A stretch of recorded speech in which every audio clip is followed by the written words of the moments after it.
We are in the shop today to talk about the WTF. It's a board that's been in my head for a little over a year.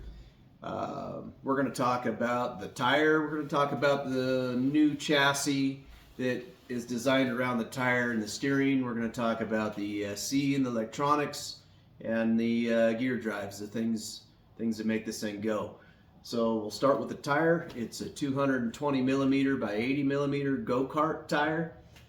It is pretty darn inexpensive to run. It has a lot of longevity in it. We just got done racing it at TF1 last weekend at 50 plus miles an hour. It proved to be a real stable and grippy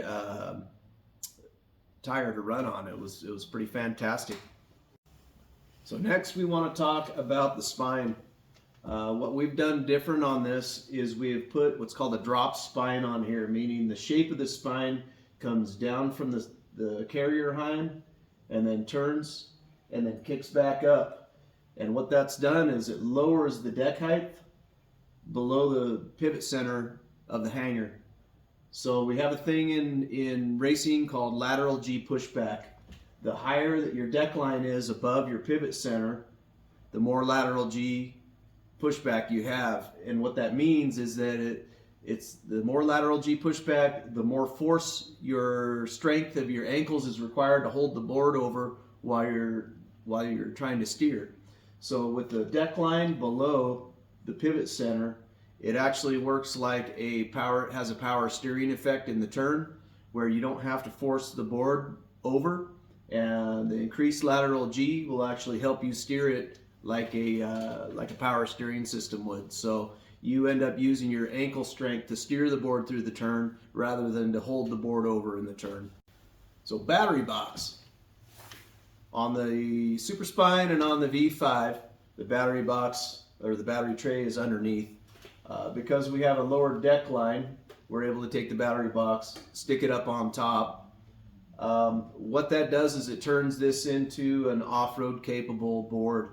You've got plenty of ground clearance on here, and that spine, as it travels down the bottom of the deck, acts as a bash bar, so you can slide across stuff, you can grind stuff, you can whack it into stuff, and you'll be able to trail ride and not have to worry about hitting anything as far as your electronics or your batteries or any of that, because it's right up here on top.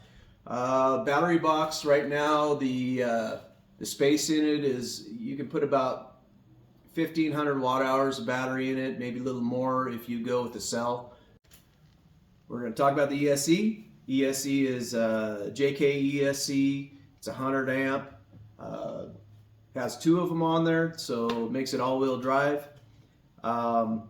The chief engineer, from my understanding, at Hobby Wing, he started this company. This is one of his first products.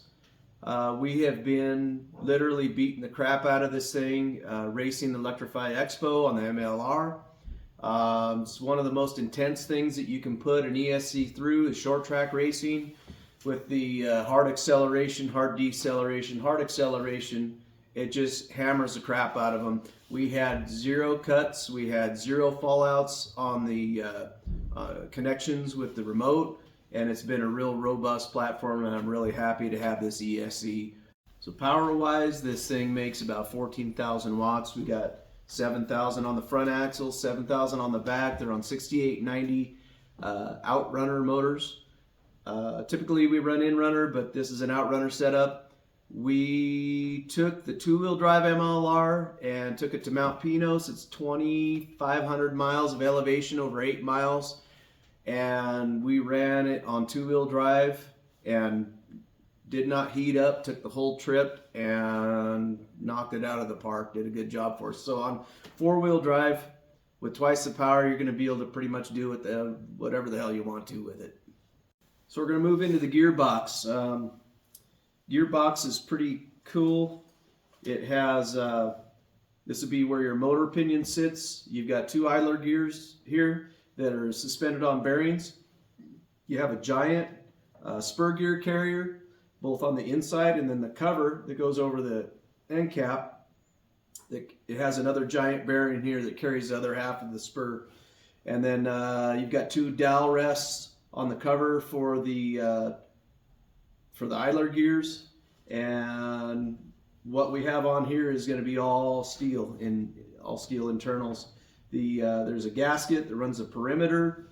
It is controlled environment inside. It means that you can go out and get in the dirt and hose it off with a hose when you're done, and nothing's going to get inside of this.